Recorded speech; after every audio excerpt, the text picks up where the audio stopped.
Hi, Blogging Heads viewers. This is Daniel Strauss of Woodruff and Strauss, and today I have the esteemed Michael Warren of the Weekly Standard here to talk 2016 and the GOP side, because ironically I don't really know very much about the Dem side, but we're going to talk about Hillary too, but mostly because there are also 17 candidates. 17. If you can name them all, can you name them all? Yes, I Do can. it. Do it. All right. Here we go. Jeb Bush, Scott Walker, Marco Rubio, Mike Huckabee, Rick Santorum, Jim Gilmore, George Pataki. Get those out of the way. Those are the hard ones. Ben Carson. Did I say Donald Trump already? I think I did. No, you didn't. Okay, so Donald Trump. Okay. Carly Fiorina. Okay. Rick Perry. Uh-huh. Rick Santorum. Did I say Rick Santorum? Oh shit! I don't think you did. Keep going. I don't think I did. So Rick Santorum. Hold on, Bobby Jindal. Bobby Jindal. There's no time limit on this. No. Hold on. Where are we at now? You're at 13. You have 4 to go. I have 4 to go. Okay, here we go. Rand Paul. Uh-huh. Ted Cruz, of course. I can't forget Ted Cruz. 2 more, Michael. 2 more. Hold on. It's not Mark Everson. I don't think we can count him. Who am I forgetting? Well, shoot, I've just set myself up for failure, haven't I? Kasich? John Kasich, thank you. Okay, you got 1 more. I just wrote a piece on him. I don't know why I forgot him. And 1 more. Hold on. No helping here. Okay.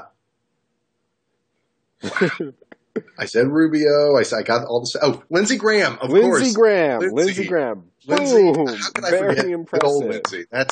Thank you very much. 23 candidates. Intense. Well done, Michael. I am impressed. I didn't think you'd get there. You helped me out. I'm going to start asking some of our campaign reporters here if they can name all 17. And Mark Everson, by the way, that's the tax guy. That's the guy from the IRS. Yeah. One time I wrote a blog post kind of making fun of him, which is probably a little mean, just kind of saying, like, Mark Everson, who is that? And I got an onslaught of email from him and his campaign staff about how could you forget Mark Everson, and I promptly forgot Mark Everson. Does he have multiple campaign staffers? It was. I mean, you know what? Wait, did you say Chris Christie? You said Chris Christie, right? Oh, I didn't say Chris Christie. See, I think I said Rick Santorum twice. So I really yes, Chris Christie. Shit. Well, wow. Fuck. Okay. Well, I gotta warn you because I don't usually read the comments on anything I write, but I read the comments on Blogging Heads, and they're going to skewer both of us for that. Wow, for getting the elephant in the room. So. Oh man. He tells it like it is. I kid. I love Christie. No. I'm not saying that. I'm saying, like, how could we forget Chris Christie? There's so much to say about him. Still, even more now. Exactly. Jesus. So we were going to start off today. I don't know. I really liked how this started. How did you want to start off today? We were going to talk originally about John Kasich, but before that, we were going to talk about Scott Walker. Right. And the rise in what might be, I'm not ready to say fall, but some clear signs that the big honeymoon, the big gust from his big speech in Iowa is over. It's time to get working. In the last few days, Walker has seen his polling decline in Iowa, which is not good timing because it's been during the Iowa State Fair. He released an Obamacare repeal plan. And I have seen, including at Politico, some stories about how there was a Wall Street Journal reporter who tweeted that her question was screened in the sort of wonky call that campaigns usually have when they're rolling out a policy plan. I have a friend at another publication who did not get an invite, which was kind of insane because he's a esteemed healthcare reporter. Right. And our Dylan Byers also wrote something about how Walker is not totally accessible.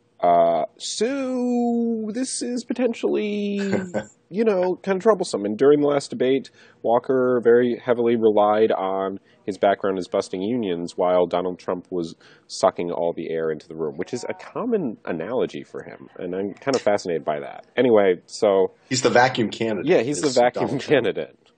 Yeah, look, I think the conventional wisdom is definitely moving in the direction of saying that Walker is in trouble, or he's. Some people are even saying he's on his way out. Yeah. There's, I think, always an element of truth to the conventional wisdom, but just an element. I'm a little skeptical of those who are saying that Walker is on the decline. He's on the wane. He certainly has not helped himself in the last couple of weeks. Some of that's out of his control. I think Donald Trump, as you say, does suck the air out of the room. Walker didn't help himself much in that debate. He wasn't given that many opportunities to, I would say. I can't remember the exact timing of who got enough time to speak, but I remember thinking as I was watching that Walker's questions didn't give him, I think, a chance to shine. It's not an excuse for him. Right. He ought to be able to answer any question and use that. But I think he really kind of came out, and it was more of the Walker that we expect in that closing statement where he talked about his record of accomplishment in Wisconsin. Look, I think that the Iowa polls are not great for him because Iowa is really key and really important for Scott Walker. But I'm a little skeptical that he's down and out in Iowa simply because Donald Trump has shot ahead.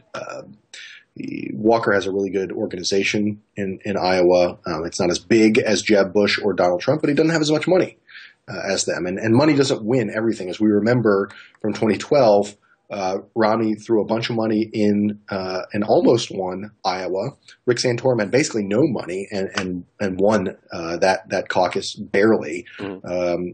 So I think Walker's still in a good position in Iowa. He really needs Iowa, I think, because if he doesn't win Iowa, he's not doing that great in New Hampshire. I think he can probably he can't write New Hampshire off, but we can write it off for him and say he's probably not going to win. But he really needs the momentum from Iowa to do well in South Carolina and then in that SEC primary. He doesn't have a big foothold in the important states of that primary. What are those important states, actually? I would say Georgia is one of the biggest. Our chief politics editor is very fascinated by this question and has brought up Tennessee and Georgia. Tennessee and Georgia, and Virginia is actually, even though it doesn't have an SEC school, is part of that SEC primary. And there are actually non-southern states that have primaries that day as well. But I think Georgia and Tennessee, in terms of their influence within the party, the sort of the southern element of the party is very important. I think Walker needs Iowa to give him a foothold there because he doesn't have it right now. I talked to someone yesterday who's very familiar with Georgia politics who said, look, right now it's Jeb versus Cruz in Georgia because Cruz has the sort of evangelical, sort of Main Street Republican vote and, sort of everything outside of Atlanta is Cruz country. Jeb is Atlanta, is sort of the money part of Georgia, which is it's a wealthy state, at least in Atlanta. So that is where Walker, I think, will struggle if he doesn't win Iowa. But it's still a long way away. He's got goodwill. Walker does in Iowa. I'm not ready to count him out, but I think he's going to have to make some changes, or at least some something to help him maintain a level of enthusiasm there. We're starting to see that a little bit, but it's going to have to change. So what do you think? I mean, beyond just sort of the mysterious up and down of the polls, what do you think is preventing Walker from just dominating? Or because throughout the early months of the presidential race, I feel like Cruz is. I'm actually very impressed with Cruz, but me too. I feel like Walker has not clinched or is competing and losing the contest with Cruz about being the viable conservative candidate. And going in, Walker had the advantage because what's that phrase? Everybody hates Ted Cruz. People like Scott Walker, and he has this Midwestern appeal, but I don't understand quite what is going on, like what is holding Walker back. My theory is that part of it is simply that he has depended a little too much on his background of bashing unions, and the GOP is all about finding some kind of candidate who's the future and look forward in that way. And, he wants to run on his record. And he hasn't been able to do that yet. But it's weird because it's Walker's region, right? People in the Midwest, I say as a Midwesterner, know who Scott Walker is. Right. Yeah. I think on the one hand, Walker's record in Wisconsin is very good. Mm-hmm. If you're a Republican primary voter, you like what he's done. Yeah. So it's not unwise for him to talk about that and remind people of that. And it's a big part of why I still think he has so much goodwill among Republican primary voters, because unlike a lot of these other candidates, he can say, I've done something. He talks about fighting back. Cruz can say that, and people, I think, would agree that he's sort of a fighter, but the accomplishments haven't followed quite. And I do agree that sort of there is a sort of urge for Republicans to have some wins on the board, right? Have some points on the board, and Walker can point to that. I do think that you're right that he also needs to have a forward-looking agenda, and which is actually why I think the Obamacare speech this week, the Obamacare replacement plan that he announced this week is important. It's an important part of that. I think if I were advising him, I would have said, why not get out of the gate with this, right from the beginning with an Obamacare replacement. It's the one issue that has united Republican voters and Republicans across the country. And it's the one thing that's motivated. I mean, think about it. 2010 and 2014 were all about Obamacare, different elements of it. It's a motivating issue for Republicans. It's the singular issue, a domestic issue, I think, of our time for Republicans. And so Walker's got a plan. I think it's a good plan. I think it's the kind of plan Philip Klein at the Washington Examiner described it as pragmatic. Did he? Okay. I saw that Bill Kristol liked it. I didn't see that Phil is the Republican or the conservative leaning heavyweight on Obamacare. Yes. Right? He wrote a book on it. I trust Philip Klein on everything. He's a fantastic reporter and a fantastic sort of mind on healthcare, and he's followed kind of the detailed policy debates that have been happening in Republican circles. I think that a sort of serious replacement that doesn't do too much disruption. Because remember, one of the big Republican objections to Obamacare was that it was disruptive, not just that it was bad and it was sort of introducing some government. A lot of government elements into the healthcare system, but that it was disruptive, and that's what we saw with people, having their premiums go up or not even being able to get it on the website. Mm-hmm. So I think that Walker's plan is a good start to that, sort of getting some institutional conservative and Republican voices on his side that will sort of maybe help donors feel a little more comfortable about where the campaign's going. I think that's a smart step. But it's just one step of the process. He's got a lot more to go. But yeah, I think you're right. I think this would have, especially early on when there was a great deal of enthusiasm, at least in D.C. and among the D.C. media elites toward Walker. If he had come out with this Obamacare replacement plan earlier, it would have been. I mean, of course, there's always the fear that discussing Obamacare might eclipse the overall message of the campaign. But I think you're right. I think, people would look at the Obamacare plan and then say, oh, and Walker did all this other stuff. This is who we got to talk to. He's a thinker also. Right. I think it's, by the way, funny that Bobby Jindal is furious about this plan and is screaming, that's not the first plan. I came out with the first plan. Poor Bobby. Yeah, it's a little desperate, right? But look, Jindal has been on a different side of this debate. I would say there is a robust debate about what to do after Obamacare or with Obamacare. What should Republicans do with it? And Jindal's been on sort of I don't mean this pejoratively, but it's sort of an extreme side of the debate that says we got to scrap the whole thing and get rid of it. Mm-hmm. I think that speaks to his low poll numbers that he has, that's his position, because I don't think it's a tenable position in a Republican primary. People don't like Obamacare in the Republican Party, but they also they want to get rid of it. And I think there's a feeling that something that's too extreme won't pass in the next Congress with the next president is problematic. So let's talk about Ted Cruz and the SEC primary a second, because I think we both are in somewhat agreement or have the same sort of response to Cruz here, which is that I'm really impressed with how he's done and how he has sort of pivoted on Donald Trump's entrance into the race. And the thing that I've found most impressive in that is that I think he's sort of laying the groundwork for what a lot of people assume is the post-Trump era of the campaign cycle, where Trump is out however that will be. And Cruz has made sure to campaign a lot in these SEC states. He has also picked out campaign chairs for these states who are very conservative and known as sort of firebrands in their state. Chris McDaniel, who we talked about in a previous episode, Lee Bright in South Carolina, what's his name in Oklahoma, the congressman who didn't run for Senate, but because my predictions are always wrong. Oh, Bridenstine. Yeah, Jim Bridenstine, who is the darling of the far right. People love him. So Cruz is doing it's sort of like he's doing the infrastructure building that I think down the line is going to pay off very well, and he's got money.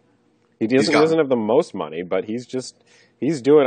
I'm really impressed with Ted Cruz. I totally agree with that, and it's his best path, right? Is through the SEC primary states. Like, he's going to win Texas. I think there's no question about that. But picking up Oklahoma, Georgia, Tennessee, Virginia might be a little hard, but there's other states. I think Mississippi and Alabama. So in all this, do you know? Yeah.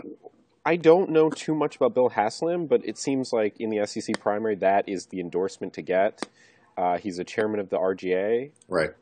And Tennessee's an important state. And didn't he go for the Medicaid expansion? Medicaid expansion. He did. He did. I would not expect Bill Haslam to endorse Ted Cruz. Look, again, I think what you're seeing in Georgia is what you're going to see throughout the SEC primaries. I thought it was interesting, by the way, that in Alabama, Robert Bentley, Bob Bentley, the governor there, endorsed Kasich the other day.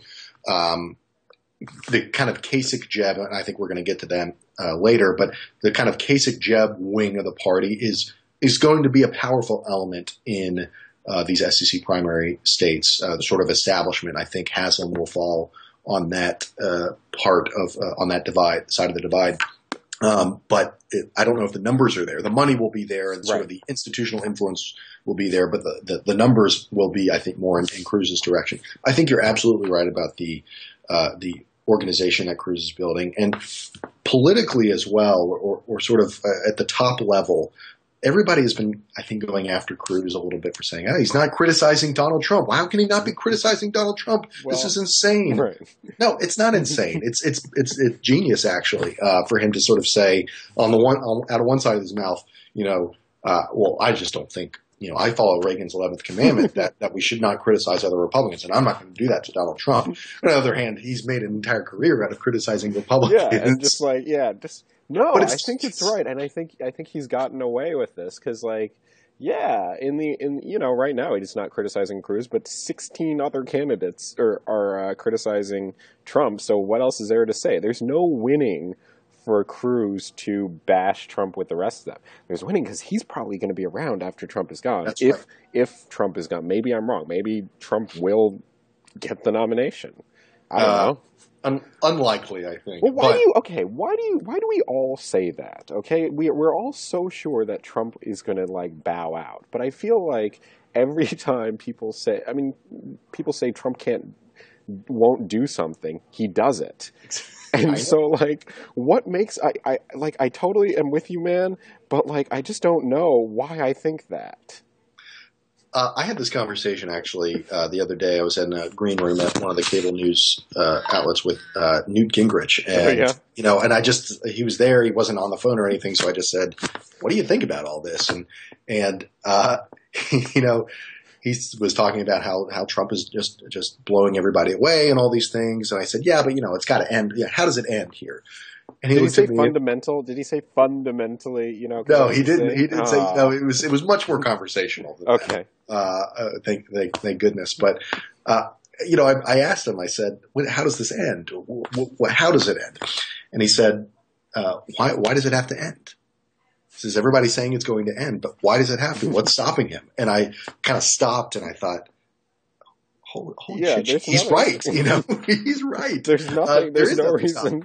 But I do think that it wears thin a little bit, and I do think the polls kind of overestimate his support. People, it's cliche to say, but there's the celebrity factor that people say, yes, I love Trump because he's saying what he wants, and I also know him, and I think he's funny or I think he's entertaining. I do think this is the importance of the early primary states. People like to bash Iowa and New Hampshire. Why do they get the say? But they are experienced in selecting candidates and winnowing the field, and I do think that they are serious about it as well. And I think there's a lot of energy and excitement for Trump, and he could go. He's already gone farther than I thought he would, but so we may be proven wrong. But I do think there is a sort of seriousness among Republicans that we need to win in 2016. We've got to beat Hillary Clinton, and Trump is not the guy to do that. So, I mean, that segues. That's a good way to conclude what we've been talking about so far, which is Cruz and Walker both want the Trump supporters. The contest also is to absorb those fans who are rabid and are saying, "I'm going to vote right now." I think a lot of Republican voters just aren't ready to say they don't know who they're going to vote for yet, and that will change over time when the winnowing happens. But the Trump fans, we actually don't know if they're going to vote, because I think there's a fair argument to be made that these guys don't usually vote.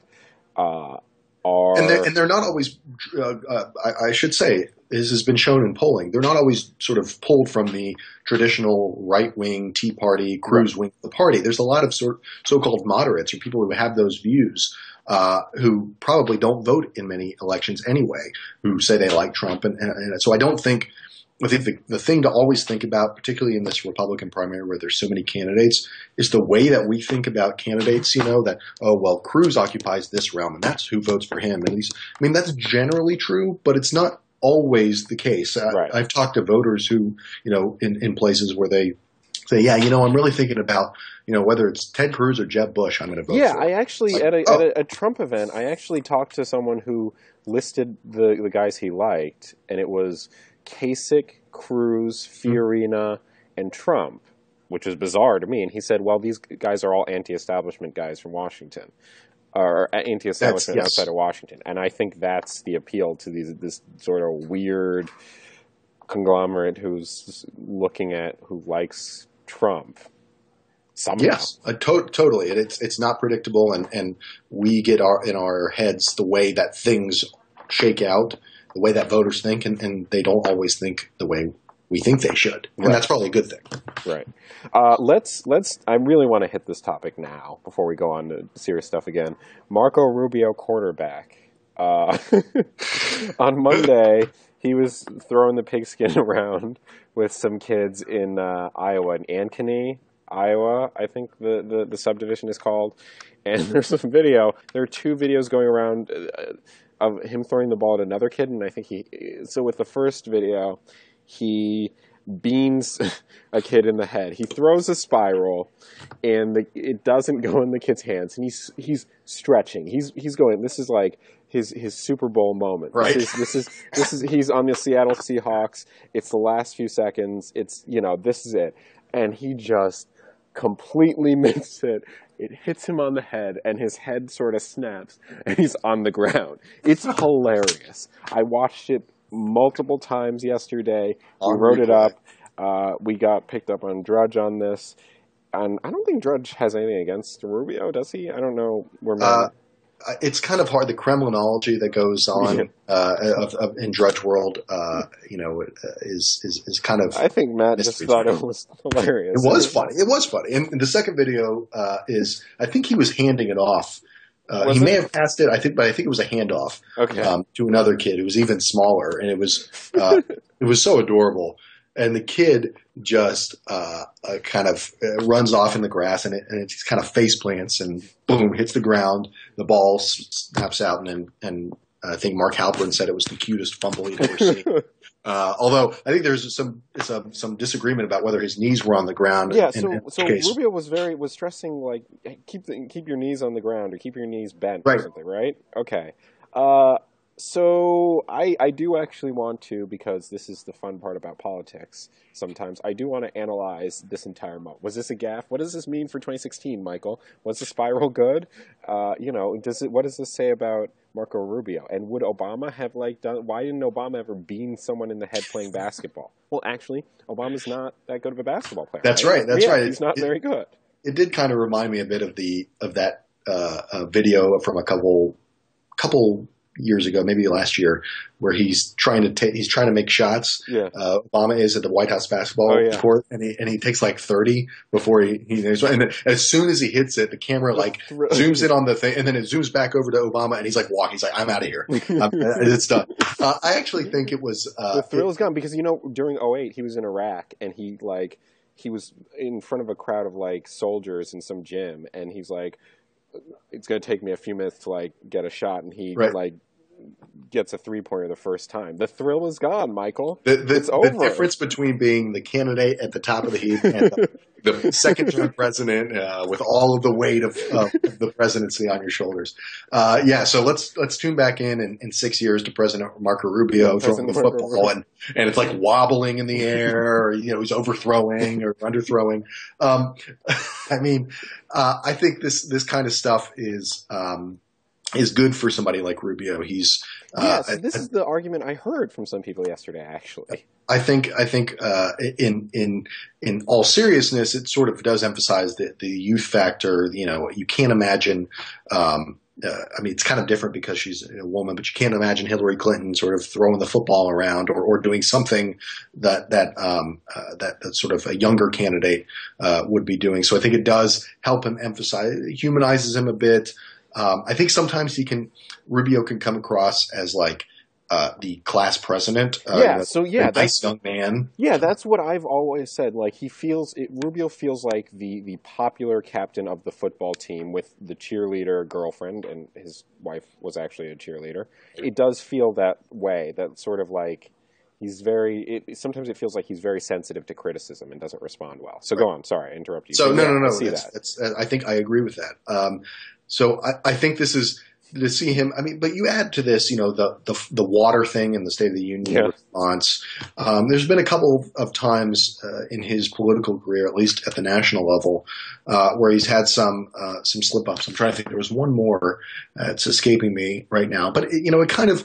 I think it does humanize him and make him seem a little more flawed, which is good. I think the everyman is throwing a football with kids and beans them in the head. But the difference is someone else's parents come screaming over and says, "Oh my God, you hurt my son! Don't ever fucking kill my son!" I don't think that was the response. That was not the response. That was not the response at all. They were like, "Oh dear, future president, bean my kid. That's awesome." The thing is, the kid is going to be beat up relentlessly in high school as the kid who couldn't catch a football for the rest of his life, or he's going to become the next president. Maybe he'll become a Democrat. One of the two. Maybe, yeah.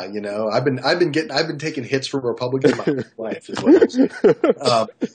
I really do think both of these videos just show the sort of challenges that football recruiters at Iowa and Iowa State have.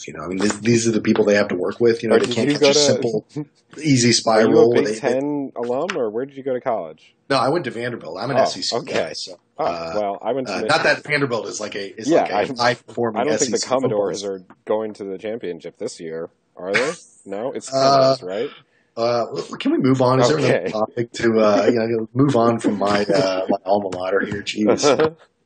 Hey, if you ever want me to, what do you guys drink mint juleps and watch horse racing? I'm sure that's Kentucky. I think Well, I don't know what they do in Vander. I just picture floppy hats and I don't know, some professor named Colonel Beauregard or something teaching a history class. You know, it's a national school. It's left behind a lot of its Southern heritage. I didn't say Southern. He could have been for the Union. I just feel like this is. I don't know. I don't know. My sister went to Harvard, and I give her shit about that too. Where did you go? I went to the University of Michigan, so we are the most maligned school because we're a pompous school in the Big Ten that doesn't do well at sports, and we're paying $7 million for this guy Jim Harbaugh to come and save the program.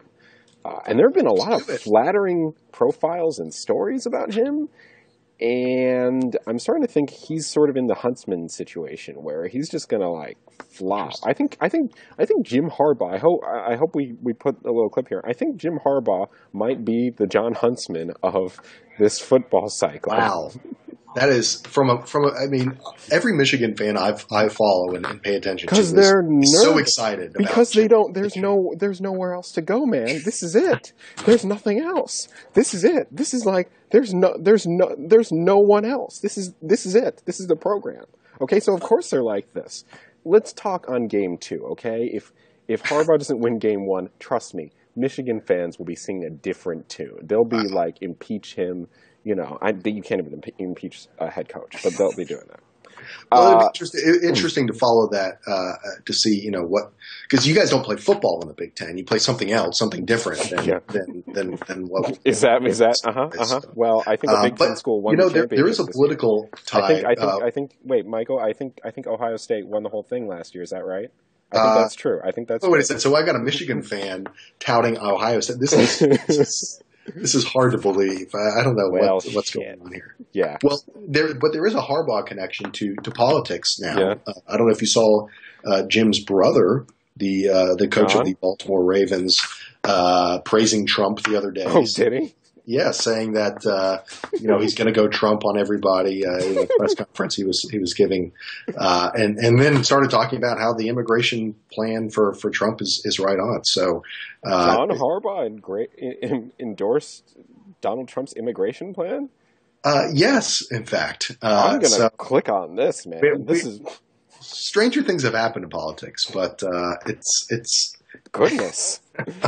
I want to throw in my 2 cents. What did you think of the spiral of Marco Rubio's football throw? It was okay. It was not great. It was not a perfect spiral. Uh-huh. It did wobble a bit, but it was better, I think, than most of the candidates, Republican and Democrat, could have thrown. Yeah, I think you're right, man. Yeah. The larger point, I think you're right. In the end, this does humanize him. This does allow the campaign to say, you know, Rubio played football in college, and people like that. He played at Tarkio.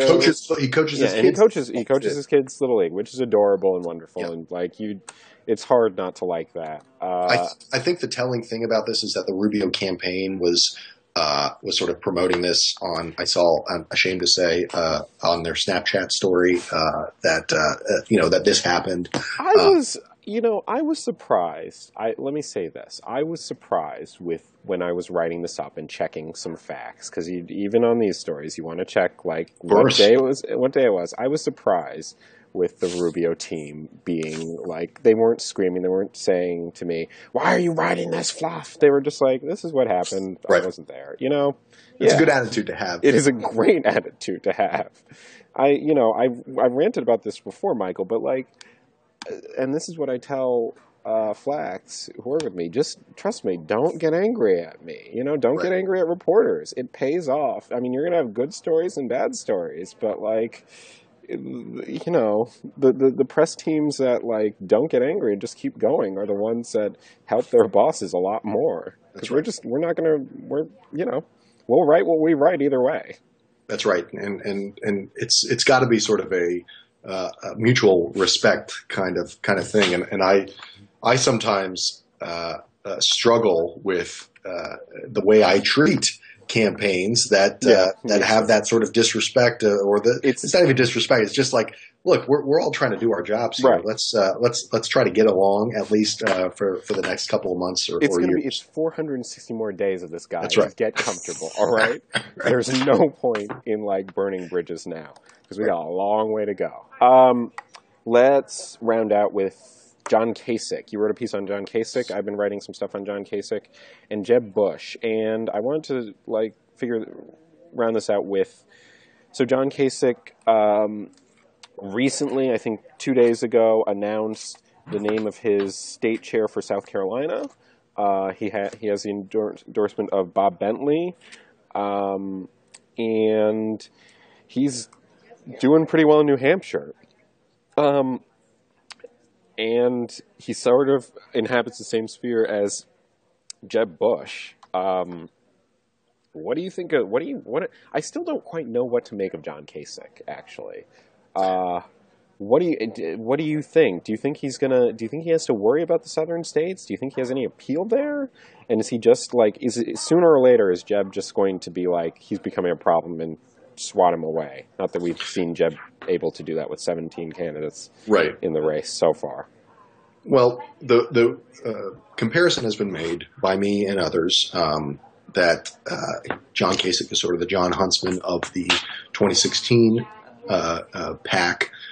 He's got the same advisor in John Weaver. And Fred Davis, the same ad maker. That's right. That's a very good point. Both John McCain, 2008 alums. Weaver, in particular, seems to have his modus operandi seems to be to work with candidates who will criticize Republicans and conservatives. So I think, but I did argue in sort of Kasich's favor, because I think the Huntsman campaign is rightly seen as somewhat of a failure. Well, it was a failure. He didn't win. But he didn't even do that well in New Hampshire. I think there can be only one, but a big flop, right? It was a big flop in New Hampshire. I argued that if Mitt Romney, if Jeb Bush is the Mitt Romney of this cycle and John Kasich is the John Huntsman of this cycle, Kasich's in a much better position vis-a-vis Bush than Huntsman was, because Romney's basically was in his home state, New Hampshire. Yeah. He lived there. He was governor of the state next door. It was his realm. Jeb Bush is really struggling in New Hampshire, I think. I've talked to Republicans who are wondering, what the hell is he doing there? Kasich's PAC has been up with ads. Yeah, they've been doing really well and way better than Huntsman did.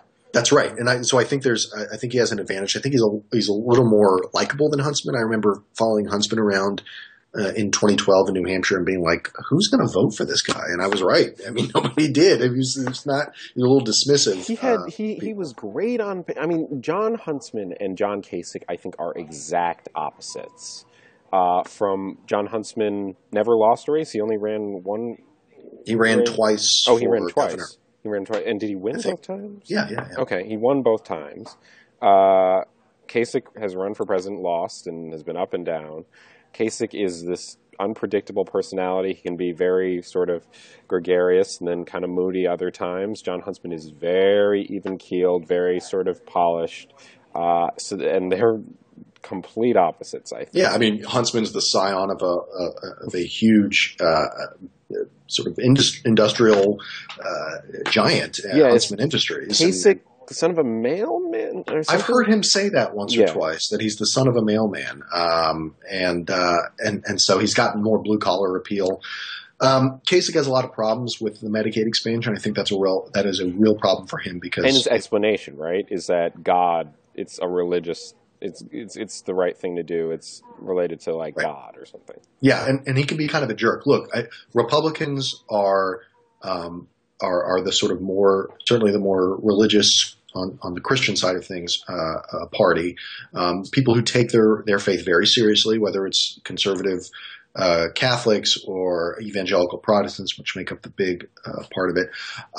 And so it's not insane to sort of make appeals to God and faith, but it's not in a way that Republicans and conservatives and the small c conservatives Christians talk about it and think about it. And there's definitely a sort of move toward more, I wouldn't call it social justice aspects of the gospel, but there is definitely a more interest in helping people and that sort of thing in sort of political Christianity than perhaps there used to be.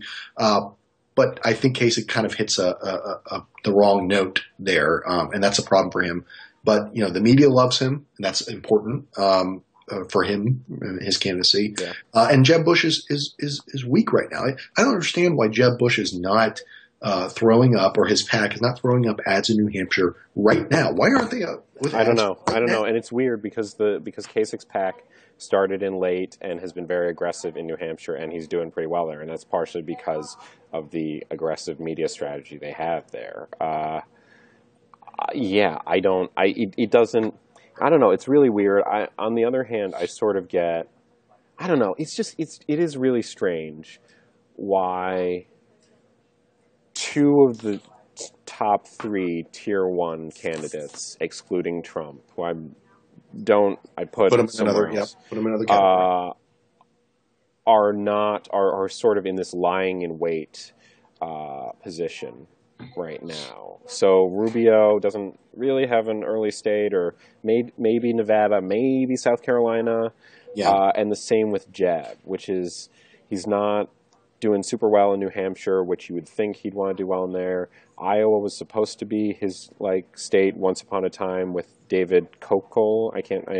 Kochel. It's not doing super well there, but he's doing okay. Let me say something about Jeb and Iowa, because and I think this goes to your larger point, is what are these top tier candidates doing right now? I talked to somebody, a veteran of Republican campaigns, who said that the Walker numbers, in Iowa, actually not that big of a deal. Mm-hmm. He's losing to Trump, big deal. I think we talked about that earlier in the program. He said the numbers that ought to be alarming. The only one who did badly in the Iowa poll, I think it was from Fox News, was Jeb Bush, who was at 2%. In Iowa. He said that's bad. Yeah. You don't maybe expect Jeb to win in Iowa when you've got someone like Scott Walker and Ted Cruz and others, but at 2%, really, really bad. It does not bode well for him, and you do have to wonder what the hell is going on, and why are they sitting on their hands? Rubio can say the same thing, although Rubio's not the front runner or in the money or in the polls. So he does have sort of, I think, a little more leeway. But this is why Walker's Obamacare proposal should be encouraging to the Walker folks. Like the fact that it's sort of getting attention now is because I think primary voters are interested in knowing what you're going to do, and they want to start hearing about it now. Not everybody's going to read a white paper about healthcare reform, no. But they want to know that you're, thinking about the future. Rubio, Jeb, they've got to sort of speak to those issues starting now, lay a foundation right now, and you haven't quite heard that from them. Yeah, I don't know. Rubio in Politico, did lay out a healthcare proposal sort of to compete with Walker same day. That's right. It was not quite as extensive as Walker's. And Walker, it seemed like a counter punch more than like an actual sort of move by Rubio in its own right. More sort of just a response to Walker. I don't know. I think the forward-leaning candidate in the end, forward-looking candidate, is the one that people are going to like, which leads me back to a question that I wanted to ask you, since I covered the Huntsman campaign in 12 for The Hill. You've written about Huntsman a lot. Should Huntsman have run this time instead of last time? Or was it his personality, that sort of sanguine nature, that sort of DC sort of appeal that really did him in? Because I go back and forth on this. On the one hand, I'm sort of like, if Huntsman had run now and been sort of this polished candidate, maybe, but like at the same time, like saying Chinese in the middle of a debate, a lot of these like moves to humanize him didn't come off very well. And I think Huntsman had won too much in his life. Americans like people who have lost, and Huntsman has a beautiful family. He's rich, went to the University of Pennsylvania. He just wins. All he does is win. That's not relatable. Every presidential nominee in modern history has lost some. We are a country that needs to know that the guy we're backing knows what it's like to lose sometimes. Right. And I feel like at the core, that's the problem that Huntsman did it. He's just things have gone too well for him. Yeah, I don't see Huntsman running this time around, but I mean, should he have? Not. I don't see him running either. No. I mean, I don't sort of see him in our alternative universe instead of 12. Remember, he was in the Obama administration as the ambassador to China. He had left the governorship, which was a fairly conservative governorship, but it's also Utah, which is a very conservative state. Yeah. I think that's important to know what he was doing in 2009 and 2010. And it goes to, I think, some of Jeb's problems as well, which is that since really 2010, when Scott Brown won the election, special election in the Senate, since then Republicans have been fighting some very real issues. They've been fighting on Obamacare. They've been fighting on sort of the government spending and the stimulus, some of the climate change initiatives that Democrats have been pushing. They've been pushing now a lot more recently on national security. There's all these battles that Republicans have been waging, and you can make the case that a bunch of these different candidates have been part of those battles. Mm-hmm. Huntsman really wasn't, and I think Jeb really wasn't either. I've heard this criticism from Chris Christie. In fact, Christie says, I went around in 2014 to elect a bunch of governors, who were dealing with issues that are happening right now in the country, because I didn't see Jeb much. Ultimately, right now, yes, Republicans are going to be looking for the forward-looking candidate, but the record and the sort of what those candidates have been doing in the Obama era, or in what those candidates have been doing to sort of advance conservative ideas, new forward thinking proposals, that's what people are going to be paying attention to. And that's a problem for Jeb. And I think it would have been a problem for Huntsman as well. And it kind of speaks to, I think, this divide among voters and the kind of frustrations that are channeled into someone like Donald Trump. Yeah, I think I definitely buy that. And listen, it's becoming a cliche, but I think Donald Trump does really appeal to a portion of the electorate who really want he speaks to them. He's singing a song that they find appealing, and they feel that no other candidate has to offer. So there's that. Listen, no, that's it. I've got nothing. I was going to close out, Michael, unless you've got a closing point here today. I just have one closing point on Donald Trump, since I'm amazed that we haven't. This whole conversation has not been dominated by him. It's weird for me to not talk about 2016 and not just be all Trump. I mean, what else is there to say? Exactly. Well, but I do want to say this final thought on Trump, which is relates to the other candidates, which is Trump is problematic in a lot of ways for Republicans. He's speaking, I think, to a group of people who feel disaffected within the party and without of the party. This has always been, to me, the Trump phenomenon has been, in many ways, a failing of the Republican candidates to offer a forward-looking agenda that speaks to these issues and realizes that the party and the country have changed in the last 2, 4, 6, 8 years. Right. I don't think there's stomach in the party for comprehensive immigration reform. That's something that the party sort of bosses or whatever haven't figured out.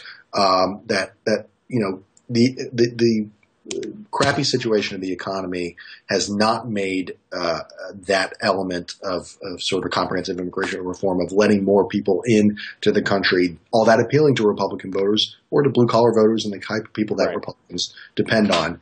I think it's Republicans, these candidates have not yet stepped up. They're starting to, have not yet stepped up, though, to the plate and offered something real. And so that's why you're seeing Trump kind of come in and his sort of pull it together, jury-rigged kind of view of these issues is what's taking off.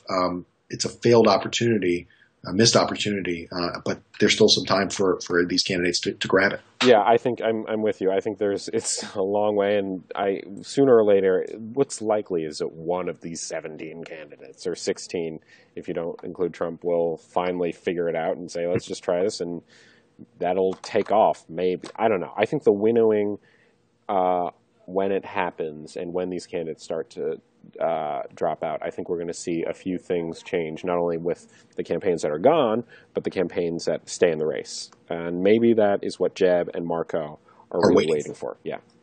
All right. Well, Michael, this was fun. This is even more fun than I thought it would be. It was great having you. So I look forward to your next piece. Keep rocking. I will talk to you later.